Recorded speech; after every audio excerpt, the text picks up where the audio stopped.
Yo les gamers, c'est les gamers, on se retrouve aujourd'hui pour une toute nouvelle vidéo sur Pokémon épée. Donc comme vous avez pu le voir sur la miniature, je vais vous présenter tous les shiny que j'ai eu sur ce jeu, sur Pokémon tout simplement. Donc la première vidéo sera sur Pokémon épée, comme je viens de vous le dire, la seconde sera sur Pokémon Arceus, et enfin la dernière sur Pokémon violet.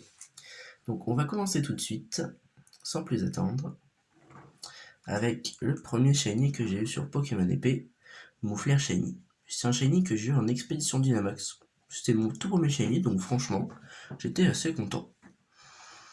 On a ensuite un Crépuscule Shiny que j'ai également eu en expédition Dynamax, de même que ce Quillfish Shiny, que j'ai d'ailleurs renommé Pinky parce qu'il est tout rose, tout simplement. Ensuite, on a Lucario Shiny, le tout premier Shiny que j'ai chassé, simplement parce que Lucario est mon Pokémon préféré, donc je me devais de le chasser en Shiny. Et c'est ce que j'ai fait. Et au bout de 392 œufs, je l'ai eu. Je fus très très content. Parce que c'était mon premier Shiny que je chassais, donc c'est incroyable. On a ensuite un Mentally Shiny, et pour la petite histoire, j'ai également chassé ce Mentally Shiny en Masuda, comme vous pouvez le voir là. Mais si je l'avais chassé, c'était pour une seule et unique raison.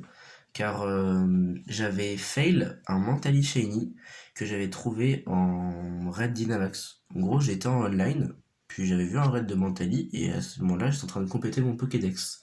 Et du coup, je me suis dit, tiens, Mentally, je l'ai pas, pourquoi pas faire le raid et puis le capturer. Et il était Shiny.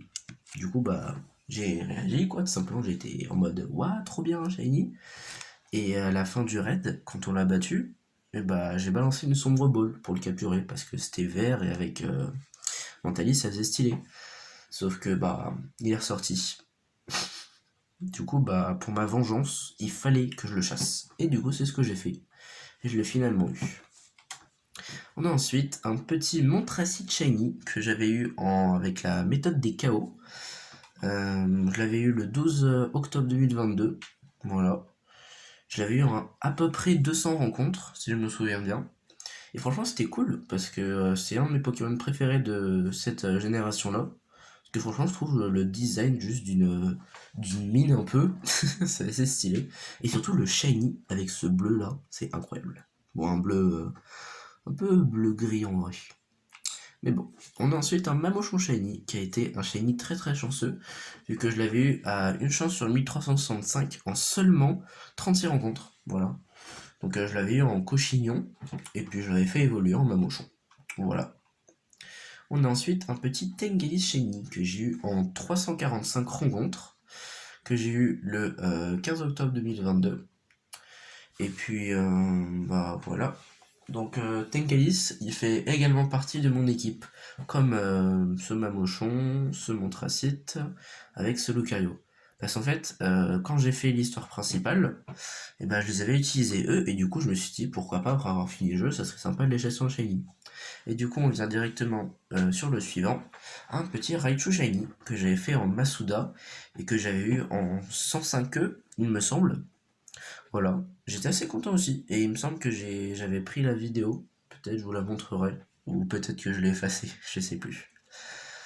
Et enfin, du coup, le dernier Pokémon de mon équipe, qui est un Wailord Shiny, qui a été ma deuxième plus longue chasse à ce jour, avec 618 rencontres, c'est pas énormément, mais étant donné que j'avais pas chassé beaucoup de Shiny, c'était pas mal quand même.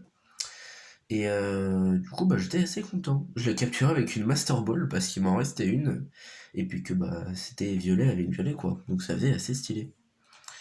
Ensuite, on a un Archiduc Shiny que j'ai eu du DLC Isole Armure, et qu'ensuite j'avais fait en Masuda, comme vous pouvez le voir ici, que j'avais eu du coup le 6 novembre 2022, en seulement, attention, 24 œufs. Voilà.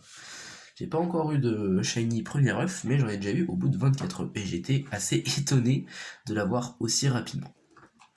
Ensuite, un Bagaï Shiny que j'ai eu il y a pas très longtemps, comme vous pouvez le voir, le 10 mars 2023, que j'ai eu en totalement random. Voilà, je me baladais, et puis j'ai rencontré un Baguiguane, et je me suis dit, attends, il est un petit peu plus foncé, non? Et puis après, il y a eu les carrés du Shiny, j'étais en mode, sérieux? Mais du coup, une chance sur 1365 aussi. Voilà, voilà. Ensuite, un petit Galeking Shiny que j'ai eu en expédition Dynamax et que je trouve franchement assez stylé. J'étais assez content quand je l'ai eu parce que le shiny est très très joli. Ce blanc avec du vert un petit peu, vert bizarre, plutôt cool. Et ensuite, le shiny de ma dernière vidéo que je vous avais présenté, que j'avais eu au bout de 807 rencontres. Voilà, c'était long. Et j'avais commencé cette chasse à peu près mi-2022, comme je vous l'avais dit dans la description, il me semble, de la dernière vidéo. Et j'ai demandé à un pote de me l'échanger en Thomann Roche Royale, comme ça il peut évoluer en Tarpo, qui franchement a un shiny incroyable. Même de base, il est trop kiki en fait. Et là, avec le bleu et ce rose, il est incroyable, tout simplement. Et ça, c'est le Galopa de Legend Arceus que j'avais enlevé. Voilà. Voilà, voilà. C'est donc tout pour cette première partie. On se retrouve la prochaine fois pour la partie sur Legend Arceus, où je suis d'ailleurs en train de faire un Shiny Lavindex, que je vous présenterai sans doute. Voilà, ce fut un plaisir. À la prochaine. Salut!